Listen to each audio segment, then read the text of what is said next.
and welcome to this event. So, hello everyone, and thank you for joining us on this beautiful Sunday evening for this event on UG research, some basics, and the publication process. This event is a collaboration between Jignasa, which is UGMC's research club, and GGMC Rise, which is Grant Medical College Research Club. I am Varun Pathak. I am the research secretary and the head of Jignasa for the term 2021-2022. And I would like to thank all the team members of both Jignasa and GGMC Rise, especially Saloni Sahu, who helped me a lot and without whom this event, could not have even started. Okay.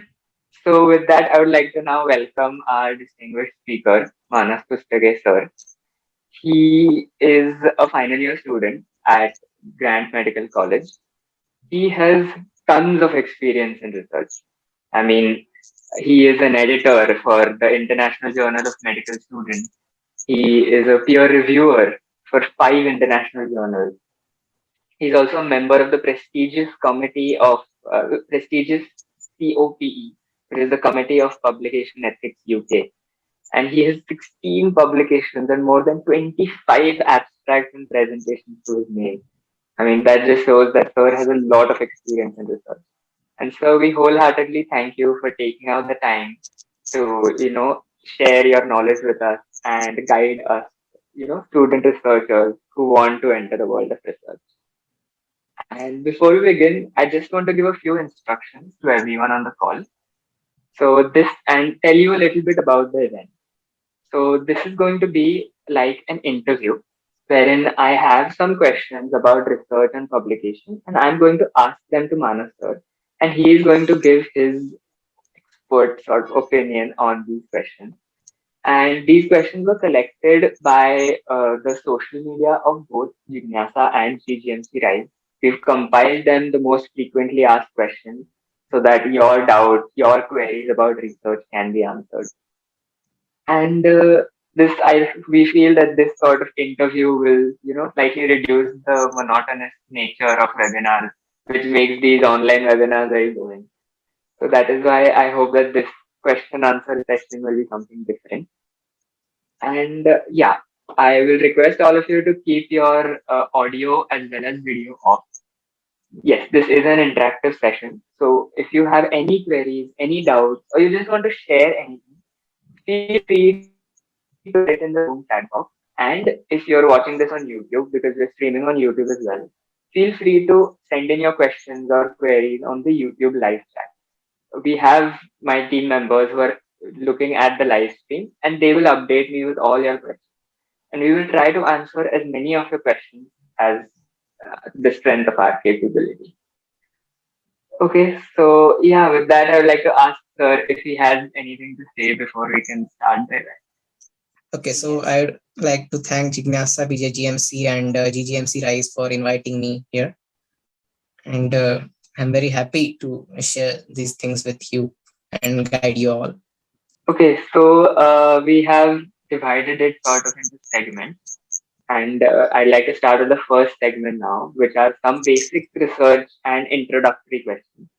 So I'd like to ask the first question to you, which is research really that important at an undergraduate level?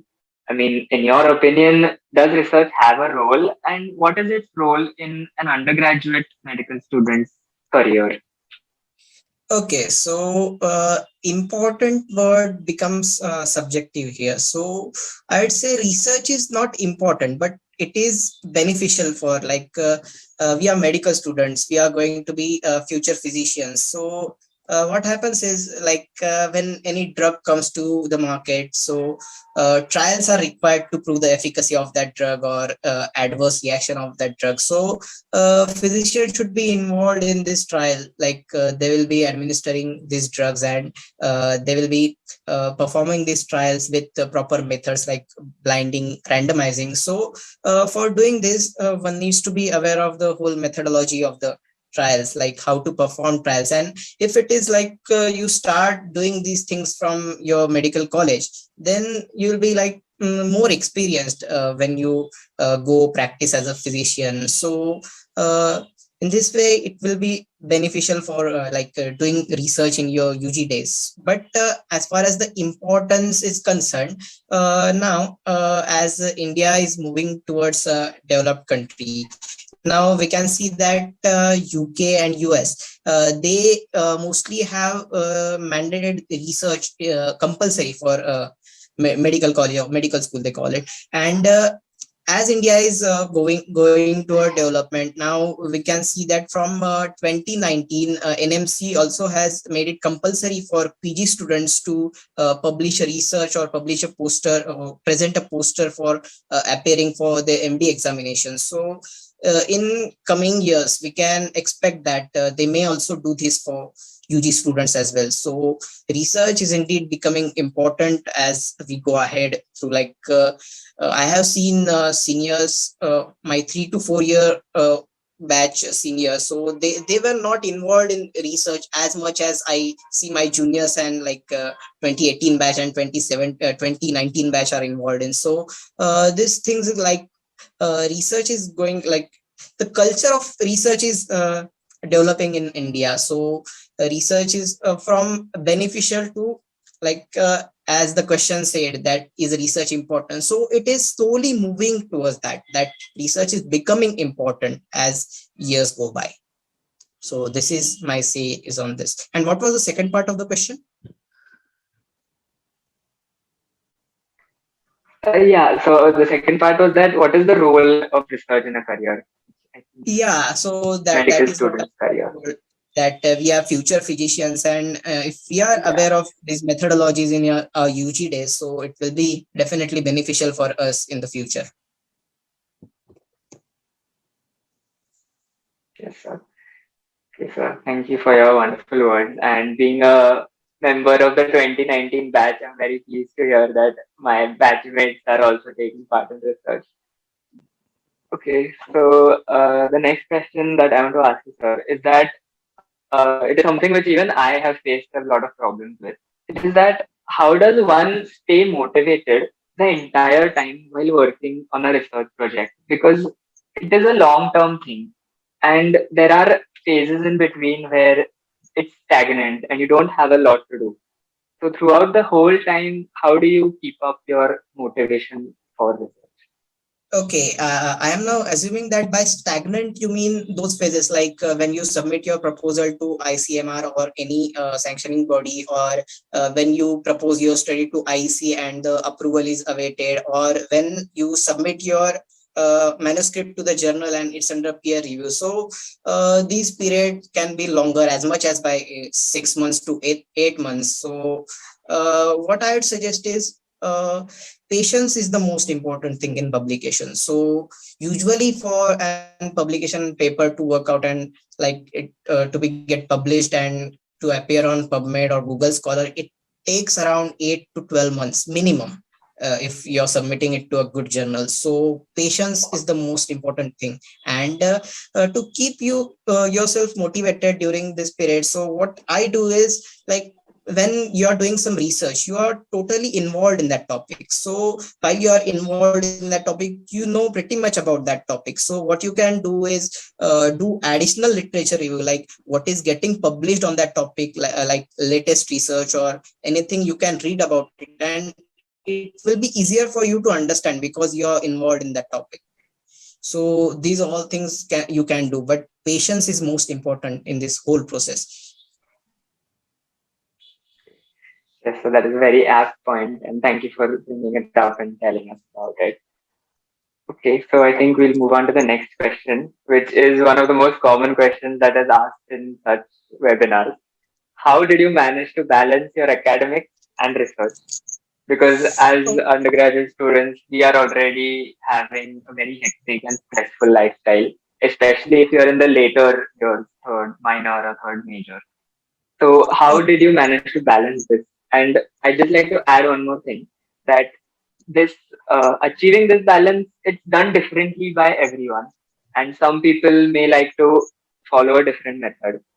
But we would really like to know your experience so that maybe someone can be guided by your experience. Okay, so during like when you are doing the research, like when you are collecting the data, it is the most time-consuming process. The most time-consuming process during these times is data collection. So while collecting data, if like you have OPD patients in your sample or IPD patients in your sample, so what you can do is like what how did I manage?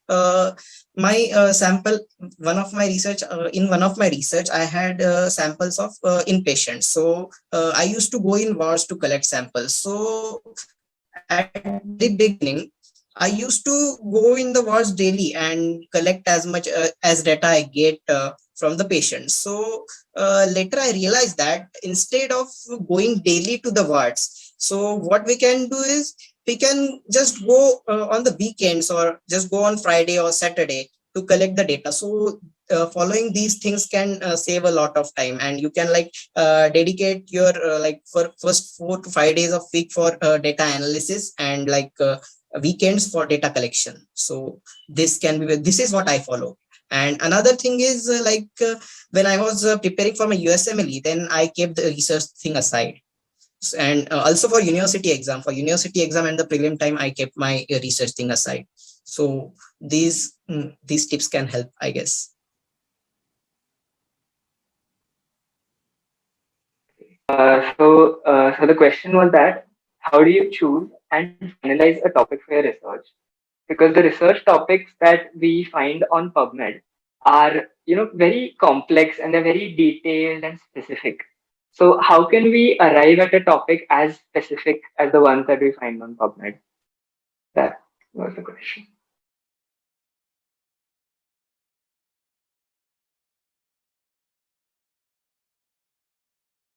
Uh,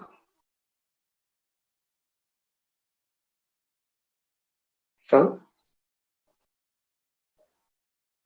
hello, am I Am I audible? audible? Yes, Varun, you're audible. Am I No, audible? sir, you're not audible. Hello. Yes, sir. Now you're audible. Yes, sir. Now you're audible. Okay, so many journals on PubMed, they are basically super specialty journals. So that is the reason that you find all the topics are so narrow and like very specific. So what was the question? How to decide a topic, no? So, yes, how to decide and finalize a topic. Okay, so for deciding a topic, first you need to discuss with your guide. Like for example, first you need to figure out what type of patients you will get in your setting. Like whether you are in Sassoon or whether you are in JJ, there are like specific types of patient that you will get. Like TB patients are common, and asthma patients are common. So these all you can get in your setting. So first discuss with your guide that what type of patients you can get. Then you can do the literature review. In literature review you can find that what is the gap in literature and what is already known on this topic, and what is further expected in this topic, or what can be further found out in this topic. So these all things can be done. And finding a topic can be a tragic task, but you need guidance from your guide for finding a good topic. Yes, At sir. least So I my think first two my first 2 3 researches I needed guidance from my guide for finding a topic. So uh, as the experience come, then you will get to know how to uh, decide a research topic. And uh, we'll discuss that later, which publication which yes, journal you should yes, send sir. that topic to. Okay. So naturally, to follow up this question, I would like to ask that how do you find a good research guide for the project? And if you have a teacher or a professor in mind, how do you know that they are good and they can help you? If you could give some tips on that.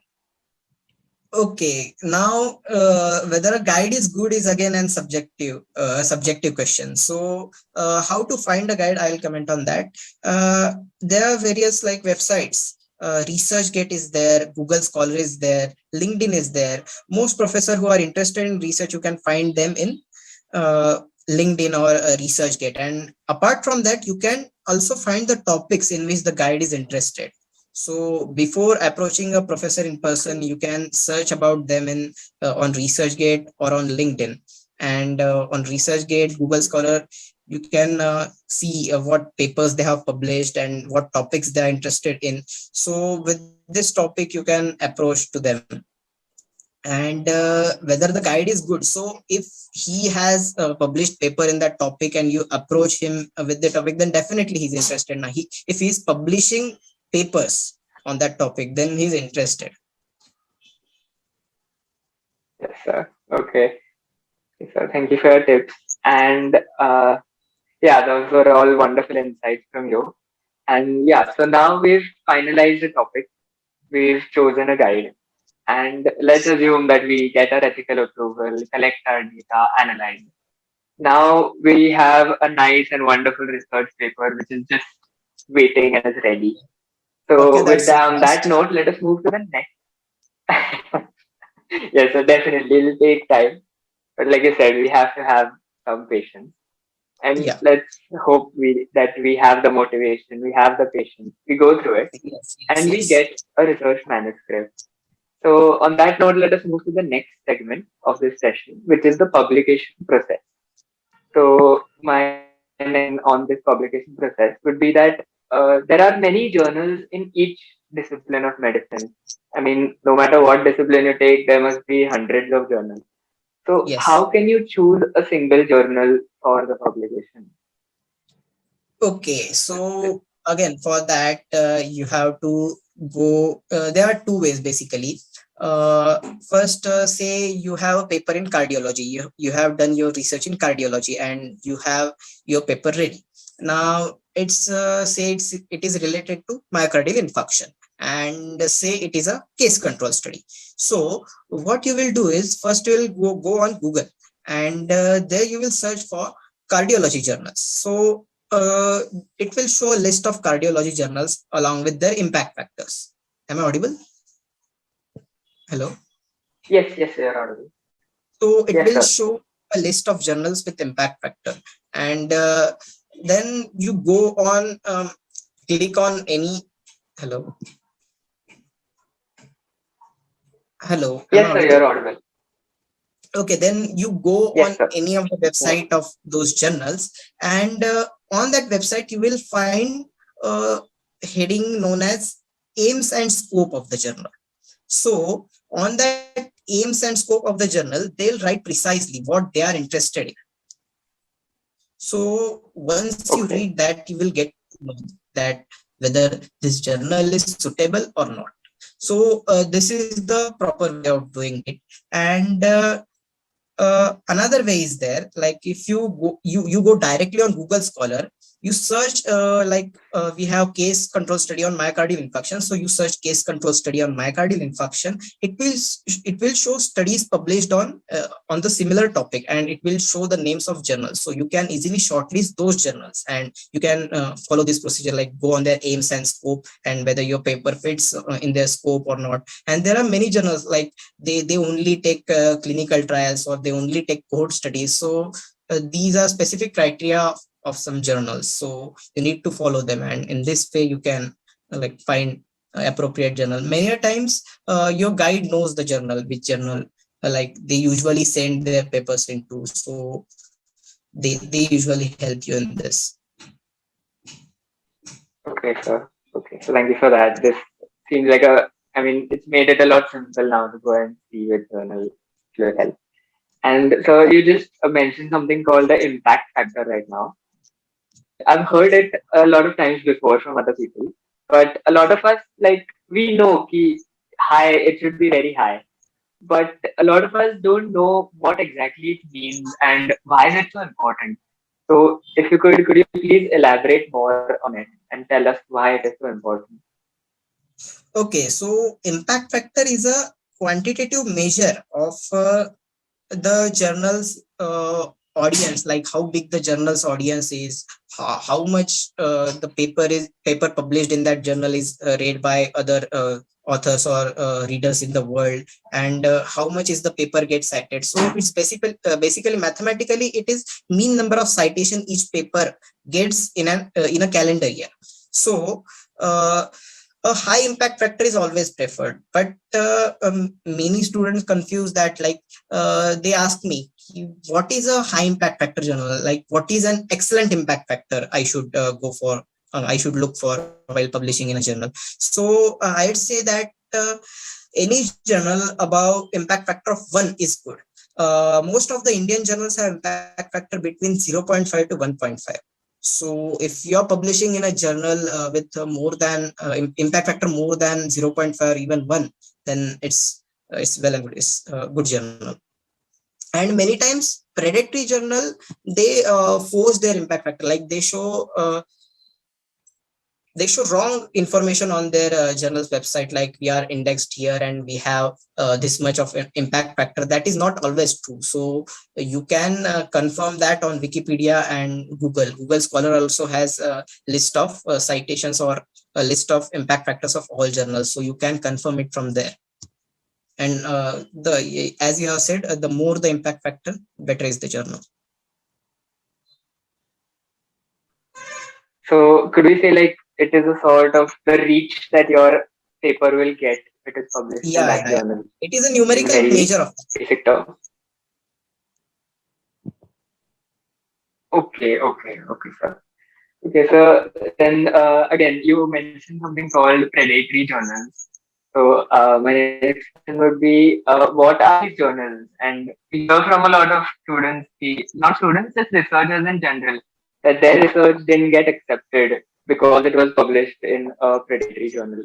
So how can we, be aware of these journals?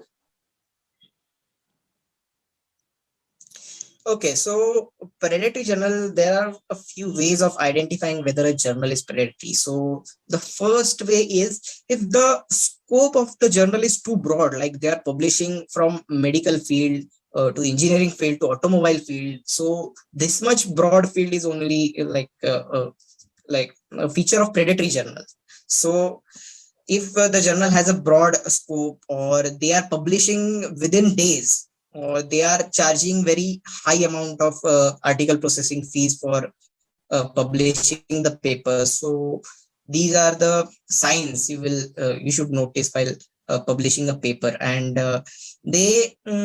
many times they falsify the data, they manipulate impact factor. And they also say that we are indexed in Google Scholar, we are indexed in PubMed, but originally they are not indexed in Google Scholar or PubMed. You can search for the name of the journal in Google Scholar and see whether it's indexed or not. So it also can confirm whether it's a predatory journal or a true journal. So uh, I would advise ki don't try to publish in predatory journal. Although it will look as a publication on your CV, but it will, like, eventually as a researcher, it will as a researcher you get a unique ID called as ORCID ID. So on your ORCID ID, it looks very bad if you publish in predatory journals. So you should never publish in such type of journals. And they literally accept anything. You send them any Word document, be it plagiarized or anything, or any fabricated study, they'll accept that for money. So this is their strategy. They are just doing business there. They are publishing anything for money. So this is in brief about predatory journal. Just I'd advise to stay away from these journals. Okay. So, I mean, the journal should have some specific process and some guidelines, and they should Yes. need some time to process Yeah, your need at research least study. 6 to 8 months for publication. True journals need 6 to 8 months for Oh, publication, and predatory okay. journals usually publish like in 3 to 4 days. Okay. Yeah, that is a very short time to If today process you a send them research manuscript, paper. Okay. if today you send them manuscript, they'll ask for the money tomorrow, and they'll publish the paper the day after tomorrow without even seeing at it. So this is the strategy of predatory journals. Okay. So I'd advise to stay away from them. Okay, thank you, sir, for that. Then I'll like to move on to the next question. So, as we all know that plagiarism is a very serious offense when it comes to research. But a lot of students, especially, like undergraduate students, we don't have access to all journals, especially ones that are paid. And you have a lot of databases also which are paid. So how do we avoid unintentional plagiarism when we are writing our own research paper?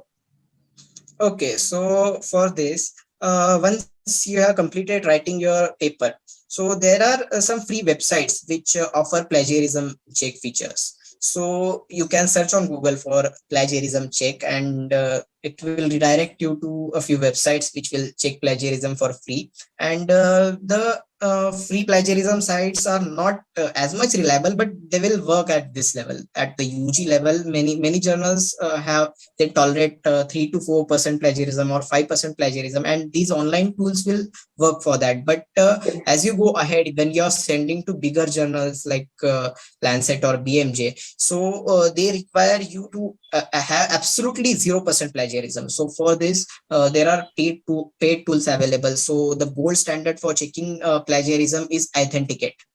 Authenticate is used by many journals, and at individual level you can use Grammarly, a software known as Grammarly. It is available, and many paid add-ons are available for Microsoft Word for checking plagiarism, so you can employ that for checking plagiarism. And just make sure that you're citing everything you're mentioning in your manuscript which is not your, be it a data or any idea which is not yours. Just make sure that you're citing the proper source of that idea or data, so that will keep you away from plagiarism.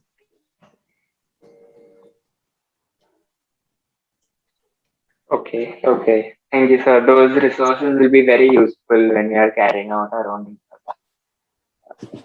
Okay, yeah. So I'd like to move on to the next question now, which is that, so you're a member, like I said, you're a member of COPE, which is the Committee of Publication Ethics.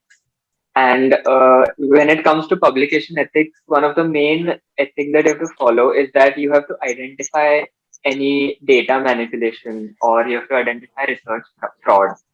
So I want to ask you, ki, like in any research paper, are there any sort of red flags which point that some data manipulation has been done? And as readers of research papers, how can we stay aware of such red flags?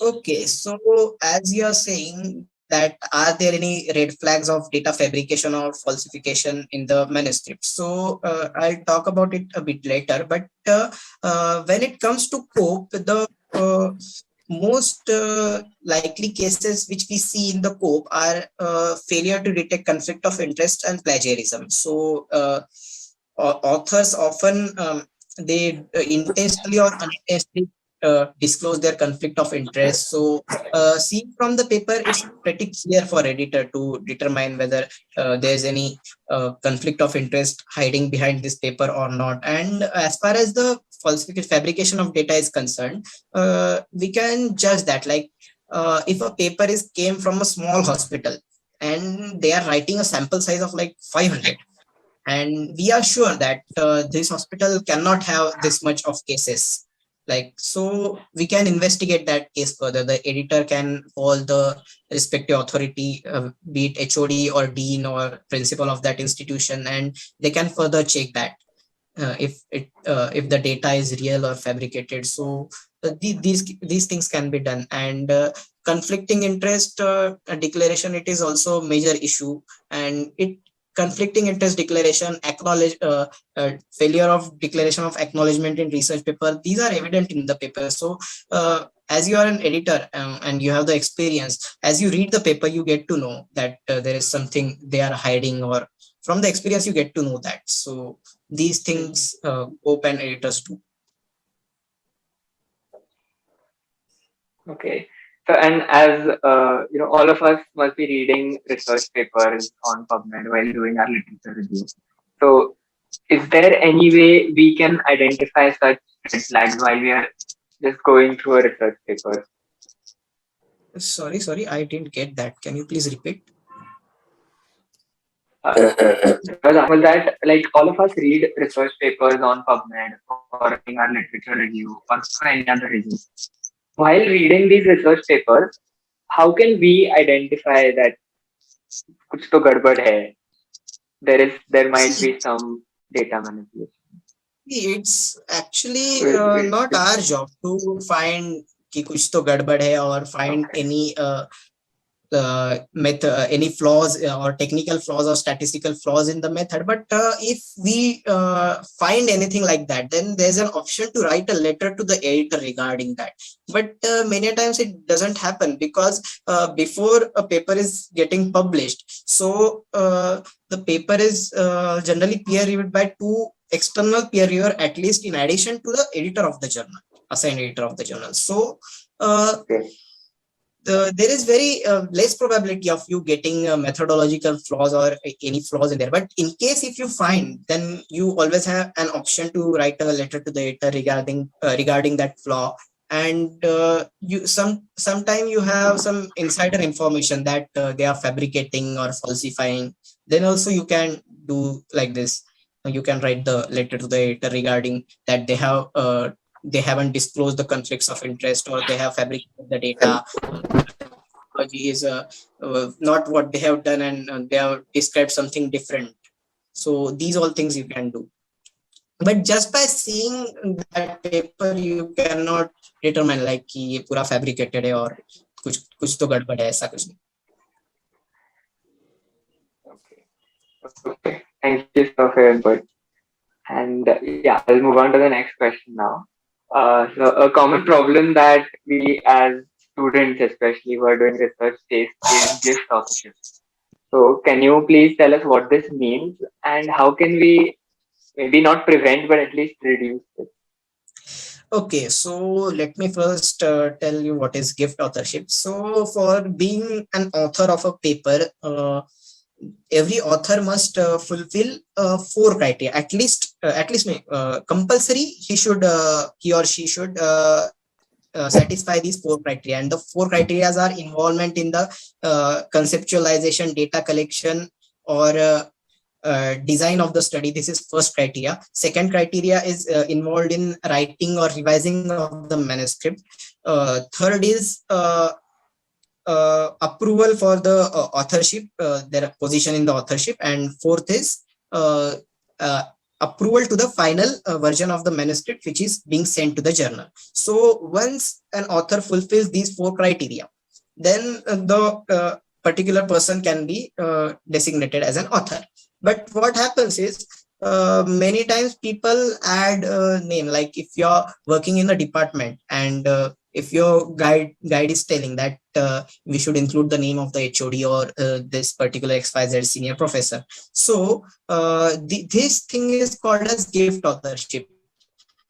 Like technically the person is not fulfilling all the four criteria of authorship and still you're including him as an author.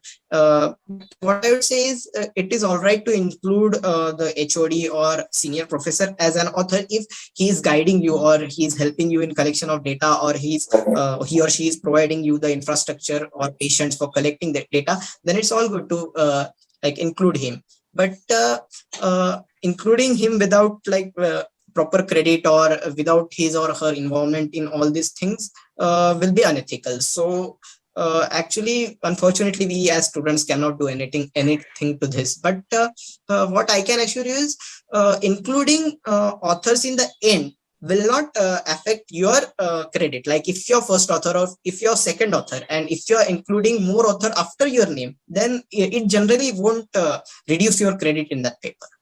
So this thing I can tell about this. Okay, so if it's the effect of the gift authorship, we can include them at the end of the. Yeah. We should include them at the end if we include. Okay. And you can like you should discuss that before even starting to write your manuscript.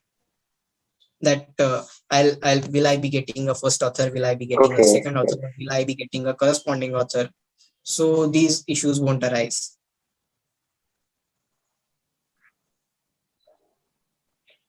Okay, So then I'll like to move on to the next question. So once you choose a journal, one journal that you want to publish in, so what do you do next? I mean, do you just directly submit it to them on email, or are there any specific guidelines or format depending on what type of study you have done? Okay, so on each journal's website, there are author guidelines given, and they are very strict. Like you have to adhere to them. They have specific font requirement, they have specific spacing requirement, they have word limits, they have font size requirements, and they even like they have limit to include tables and figures. So you have to stick to their requirement, because journals which are usually in printed form, they have limited number of pages, so they have to adjust your paper in that. And apart from that, they think that every reader like he have to invest time in reading the paper. So there is no point in writing information which is unnecessary or non-significant in this context. So they have these proper guidelines for formatting the paper, and they are available on the website of journal. And as you have asked, Ki, how to send the paper to journal. So traditionally it was used to be like postal process. You had to make photocopies of several photocopies of your paper, and then you would send that to the journal's editorial office. This has happened in past. So now we have editorial submission systems online. Now when you go on journal's website, the journal's website, you will find a manuscript submission system. Many 99.9% journals have these online systems, and other journals would encourage you to submit via email. So it's the process is completely online now. And once you go on their editorial submission site, you need to upload your paper, you need to upload your ethical clearance document, and all the other details of you and your co-authors, and it's all about that. Okay, sir. Okay, thank you. That's made everything a lot more clearer. And so the next question would be that how do you get on the editorial board of a journal, and what exactly does this editorial board do? Okay, so I just told this process of submitting manuscript to the journal. So I'll continue this process to explain this, answer this question. So once you submit through the online portal of the journal, once you submit the manuscript goes to an editor, any editor of the journal. So the editor first assesses the manuscript for its suitability for publication, whether the manuscript fits in the scope of the journal or not. Then after assessing the manuscript for that, the editor finds a suitable peer reviewer for that manuscript, because editor cannot be expert in all the fields or the whole scope of the journal. So they usually find peer reviewer which is involved in that type of researches or that topic. So they invite peer reviewer to review this paper. So this is the job of the editor. So once the peer reviewer has given their comments, so editor will assess that okay, these comments has been given by the peer reviewer, and then he will send the comments back to author. Then authors are given an opportunity to respond to these comments, and once author respond to these comments and make proper modification or revisions in their manuscript, then editors will again assess the manuscript, whether the peer reviewers comments have been properly addressed, and whether the required changes have been made. So once editor assess that, then the editor will approve the manuscript for publication. So this is the rule of editor. And anything which comes in between, like failure to declare conflict of interest, any fabrication or falsification of data which is being suspected by the peer reviewer, these all things are being handled by the editor. And the question which was how to get on editorial board of the journal. So many journals have invited editorial board position, and for me it was like I had co-authored a paper with a US professor, so he recommended me to this journal, International Journal of Medical Students. So that's why I am on the editorial board of this journal. So these are the tasks that editor has to perform, and how one gets on the editorial board of a journal. Awesome. That's quite a task that all the editors have to do. So I just have one follow-up question that if the editor suggests some changes in the manuscript, so is there a time limit that the author has to do it in? Yes. There is a time limit. Usually it ranges between 15 days to a month. So authors have to do the changes in required time. But in case if authors are unable to do the changes in required time, so they can ask for an extension from the editor. Okay, okay, okay. So, and that we have reached our last question. I'd like to ask my last question, which is that are the chances of publishing your paper in an international journal very low? And is it something that can be done at a UG level, or should we just stick to national and other local journals? See, if you are doing your own research at UG level, which most people do, and the most feasible research design which a UG student can do on his own, of course, with supervision of his guide, is cross-sectional study and cross-sectional surveys. So these types of study are like are very less likely to get published in international journals. So for these kinds of study, I'd advise to stick to national journals for publication first. And once you are like familiar with this process of publishing, doing research and publishing, then you can eventually shift on international journals. Okay. Okay. So, yeah, with that, we come to the end of the questions that I had. If you will, I'll just like to take some questions from the Zoom chat and the YouTube live and just clear them up. Yes, so the first question is that how do you know that the research idea that you're thinking of is feasible for a full-fledged research project? Yeah, the simple answer is literature review. You just go on Google Scholar or PubMed and search about the research which is done earlier on that topic, and what the study has found, and what they have like. Every study has their discussion section. In the discussion section, they write a few things like what is known on this topic, and what is where there is a scope of further research related to this topic. So from that, with the critical literature review, you can find that whether your research question is suitable for a paper or a research or not. Okay, okay. That was a very great answer, sir. And at least when it comes to India, we can't talk about research or talk about ICMR STS. So we have one question about it, is that if we try to do a descriptive study, a descriptive research, so will it be accepted by ICMR STS? Yeah, ICMR usually accepts cross-sectional study and descriptive research, provided they are novel and like they feel that your idea is great and you're like trying to find something novel with the descriptive research only. So they'll accept, there's no problem. Okay, that's good to know.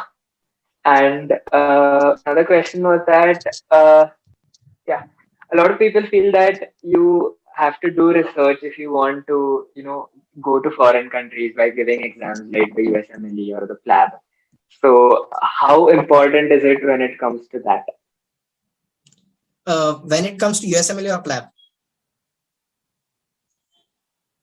Yes, sir, research. How important is it? Okay, so for USMLE and PLAB, for matching into residencies in USMLE or doing a PG in UK, research is always preferable. So you should always consider doing research if you're going abroad. Research is always preferable in the specialty in which you are interested. Okay, sir. That's a very good tip. And we actually have one more question, but I don't think that's research related. It is what is bond in medical colleges? But I don't think that's very research related. Who is asking So if that? you can, okay, we do have one more. It's fine. I'll just like to tell that person that you can go ahead and Google it, and you'll get a very nice answer. So we have one more question, which is, what are some good resources to study biostatistics? Good resources to study biostats. Yes, sir. Hello. Yes, Good sir. resources to study biostats, na? Biostats. Yes, sir. Okay, there are several courses from ICMR that basics in biostats or basics in research methodology. I don't remember the name of those courses actually, but there are these courses for a nominal amount like rupees 1000 to 2000 the entrance fees there, and they are good for learning biostats, and you can also learn for free on YouTube. There are a lot of videos on YouTube regarding biostatistics. And another way which I would suggest that once you start reading research papers, you will get to know like for this particular design you will use these tests or these biostatistical model. So this also is a way of learning biostats. Okay. So I think the baseline is we should do a lot of literature review whenever we want to do research. So, and just another question would be that a lot of people, when it comes to literature review, we use PubMed. So, what Hmm. are some other resources for literature review that you can suggest? Yes, you can use Google Scholar, you can use Scopus, or even you can use Google search engine for that.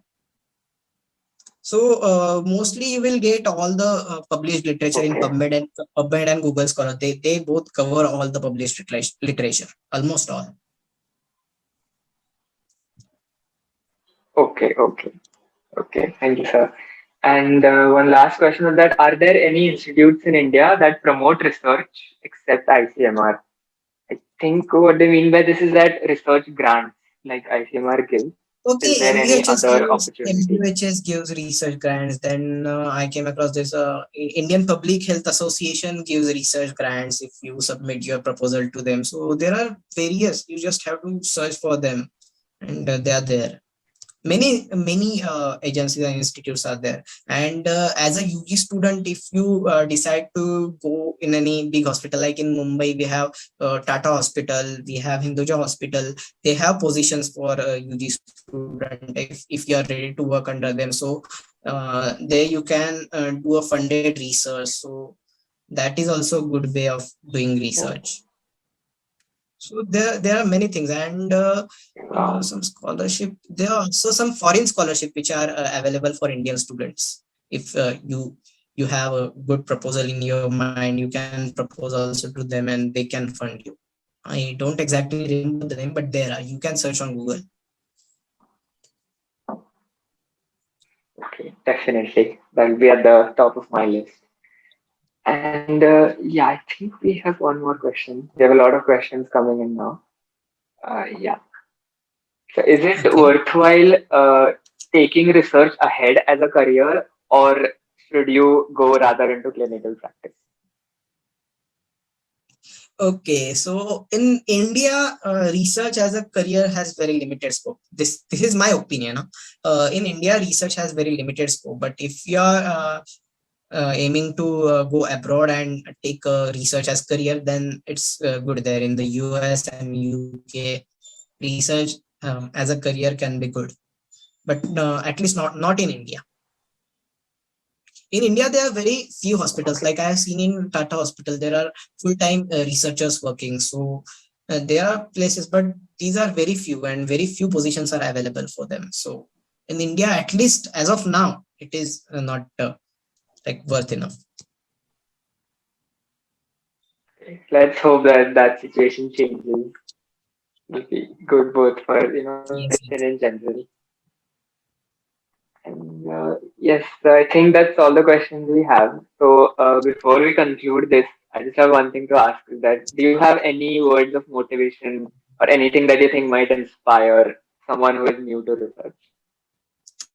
Yeah, what I would say is just many people think that only students who are doing USMLE or PLAB should consider doing research. So what I would say is, irrespective of you're planning to do your PG in India or you're planning to go abroad, you should consider doing research, because as I have discussed in the very first question that there are many benefits of research, and the like you can enjoy the process of doing research. It is something different from your, like it is a part of academics, but it is different from your books. So I think, yeah, that you should enjoy this process, and uh, you should do at least one research during your UG times.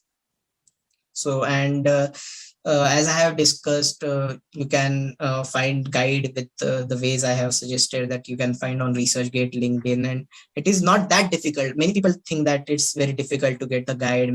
It's difficult to propose your research to IC and conduct the research and getting it published. So it is not that difficult. So you should always try, irrespective of whether you're going to planning to go abroad or not. Okay. So thank you, sir. That was a very, something, a lot of misconception that people have. If you're staying in India, so that's not needed. And yeah, I think that's all the questions we had today.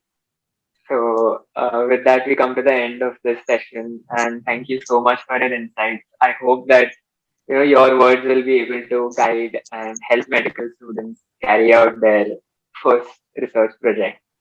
And again, I would like to thank both the teams of Jignasa and GGMC Rise for all the help. And this event would not have been possible without them. And finally, to all of you, the wonderful audience, I would like to thank all of you for attending, sending in your beautiful questions, which helped all of us. And we hope you enjoyed. We hope you learned something today. We will soon be back with more events. Until then, have an excellent Sunday evening and happy Halloween. Okay. So if you could